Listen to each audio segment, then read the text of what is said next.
Sala de som. Oi, pode chegar que o assunto hoje na nossa sala de som é criação de trilhas sonoras. Eu vou conversar com um especialista no assunto, Luciano Bahia. Tudo bom, Luciano? Tudo bom, Alexandre? Você faz trilhas para vários tipos de espetáculos, né, e vários tipos de produtos diferentes. Isso. Eu vou começar perguntando como é que se faz trilha para espetáculo de dança. Eu acho que assim, o que define mais é o processo no qual você está inserido, entendeu? E quem está dirigindo esse processo. Tem coreógrafo que começa a trabalhar a dança e depois vai te chamar e te mostra a dança. Olha aí, eu fiz isso aí. Mostra os movimentos. Ainda sem música. Ainda sem música. Ou usa uma música de referência e para depois você colocar a original. Mas aconteceu, por exemplo, nos 25 anos do balé do TCA, que eu fiz a trilha. Não teve nada disso. Só foi conversa. Ele ia lá em casa, conversava, quero uma música que seja assim, que tenha isso, que volte. Depende muito do processo. Tem as duas coisas. Recentemente também com a Intrépida Trupe lá no Rio, que eu fiz a trilha junto com Pedro Augusto Dias, a gente já recebeu um espetáculo inteiro pronto. A gente teve que ver um espetáculo todo dançado com músicas que não iam ser as músicas de verdade e teve que refazer a trilha. Eu acho mais difícil. Muitas vezes o coreógrafo também, ele abre, por exemplo, ele tem com aquela música, ele tem aquele número de compasso. Mas quando você traz a música original, a que vai ficar mesmo, ele também tem uma flexibilidade de mudar um pouco, faz uma adequação. Mas em geral ele precisa de algo que tenha aquela cara, mas que não seja aquilo. No áudio de publicidade, que é algo no qual eu trabalho quase diariamente, é assim também. A gente recebe um briefing, a gente tem lá o nome do produto ou do serviço que a gente para o qual a gente vai fazer uma música, né? Que chama especificamente de jingle, a música quando é feita para publicidade.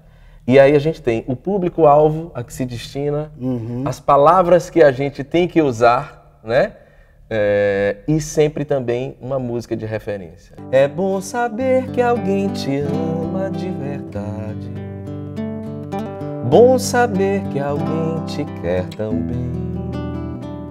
Por toda a vida, dentro do peito, é bom saber que existe amor assim.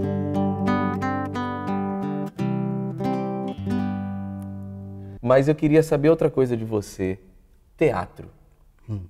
Teatro, você pode ter canções específicas, mas tem muito clima também, muita trilha de música instrumental. Ambiente, né?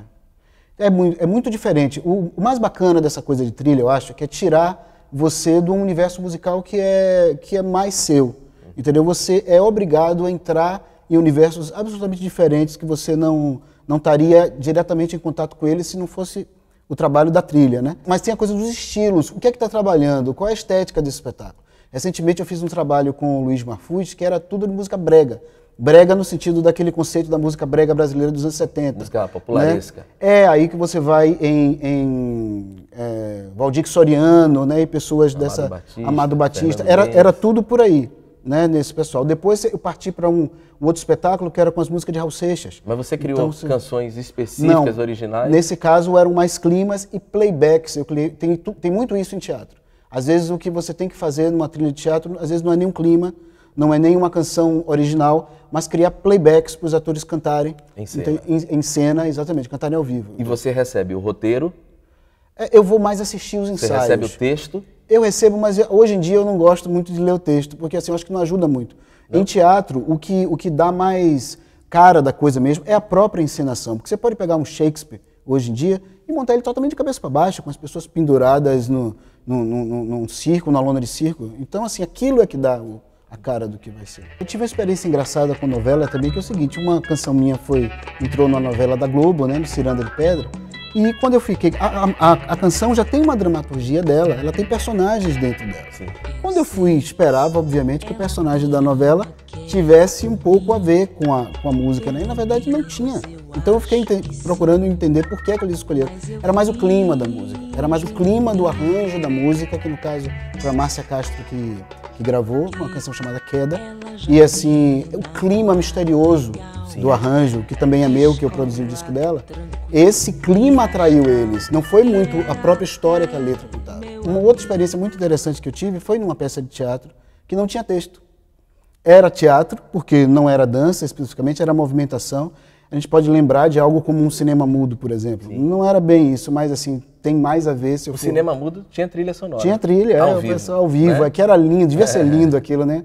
As pessoas tocando na hora. Na criação, você tem um estúdio, você tem um home studio, como é que funciona isso? Eu tenho um home studio, eu uso muito computador, muito computador, então muito programa com sampler, né? Então levadas de vários estilos, instrumentos virtuais, e isso vai te dando a capacidade de fazer um vídeo de manhã que seja um vídeo orquestral e um vídeo de tarde que seja um vídeo de africano. É importante esclarecer também que os teclados, eles têm uma função muito importante nesse tipo de Total. trabalho, porque os sons são controlados pelo teclado. Mas não são do teclado, na grande maioria das vezes. Você pode tocar um contrabaixo no teclado. No teclado. Ele usa um som sampleado de um baixo de verdade. Isso. Foi gravado nota por nota e você usa ali no teclado, e você tem que ter uma certa intimidade com o contrabaixo para reproduzir aquilo. Para não no fazer teclado. uma coisa impossível de um contrabaixo fazer. Né? Exatamente. Então você tem que imitar um pouco. Eu uso um programa que é talvez o mais usado no mundo inteiro para quem trabalha com áudio, que é o Pro Tools. Pro Tools, é bem famoso. Então, assim, eu considero o Logic mais voltado para esse tipo de trilha que eu faço, que é uma trilha que usa muito instrumento virtual. Né? Assim, pelo menos quando as pessoas me pedem que compare de alguma forma, eu digo, o Pro Tools, se você for gravar um CD, ou se você botar músicos para tocar, use o Pro Tools. Mas se você tiver que usar muito instrumento virtual, use o Logic. A plataforma dele já é mais preparada para isso. Ele já vem meio que feito, pensando desse jeito. O mais importante de tudo, às vezes, é o diálogo que você tem com as pessoas, porque em tudo que a gente está falando aqui, seja cinema, publicidade, dança, teatro e tal, é música encomendada. Eu já vi grandes compositores que não se adequaram a esse mercado de trilha ou de jingle, porque ele leva a vaidade do artista consigo. E naquele momento, a música é uma ferramenta para vender um produto, para compor uma cena. Luciana, adorei receber você na nossa sala de som, nesse palco aqui que você conhece muito bem, né? Você já tocou aqui algumas vezes. Várias vezes, tanto como músico, né, tocando para outros artistas, cantores aqui, como apresentando o meu próprio trabalho aqui. O Teatro SESI é um teatro que sempre deu o maior acolhimento aos artistas daqui da Bahia e de fora também. É um lugar muito especial. Muito obrigado. Valeu, querido.